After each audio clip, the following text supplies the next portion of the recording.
తెలంగాణ ప్రగతిశీల beedi workers union హైఎఫ్టియు ఆధ్వర్యంలో ఈ నెల తెలంగాణ బీడీ వర్కర్స్ యూనియన్ రాష్ట్ర సర్ణోత్సవ ముగింపు సభ ఈ నెల 27 బైన్సా కేఎస్ గార్డెన్లో జరగబోతుంది. ఈ మహాసభలకు ఈ ప్రాంతంలో ఉన్నటువంటి బీడీ కార్మికులందరూ కూడా అధిక సంఖ్య పాల్గొని విజయవంతం చేయాలని మేము వారిని పిలుపునివ్వడం జరుగుతుంది.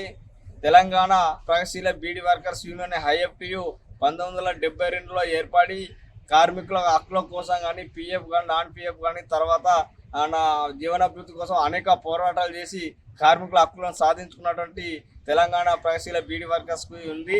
అట్లాగే కేంద్రంలో ఉన్నటువంటి నరేంద్ర మోడీ మొత్తం కార్మిక హక్కులను కలరాసే విధంగా చట్టాలు తీసుకొచ్చింది. ఈరోజు 44 ఉన్నటువంటి లేబర్ కోడ్లను తీసుకొచ్చి 4 కోడ్లుగా విభజించి ఈరోజు కార్మికులు సంఘాలు పెట్టుకొని అడిగే హక్కు లేకుండా ఈరోజు మోడీ తీసుకున్నాడు. కాబట్టి ఈ కార్మిక చట్టాలకు వ్యతిరేకంగా మనం పోరాటం చేయాల్సిన అవసరం ఉంది. బీడీ పరిశ్రమపై మొత్తం కోప్టా చట్టం తీసుకురావడం జరిగింది. కోప్టా చట్టం తీసుకొచ్చి ఈరోజు బీడీ పరిశ్రమను మూతపడే విధంగా అట్లాగే జిఎస్టీ విధానం తీసుకొచ్చింది. వీటన్నిటికీ వ్యతిరేకంగా పోరాటం చేయాల్సిన అవసరం ఉందని తెలియజేస్తూ అట్లాగే బీడీ రక్షణ కోసం బీడీ కార్మికుల రక్షించుకోవడం కోసం వేలాది కార్మికులతోటి ఈ నెల 27 నాడు జరగబోయే బైన్సా పట్టణంలో జరగబోయే మహాసభకు అందరు తరలి రావడానికి పిలుపునివ్వడం జరుగుతుంది.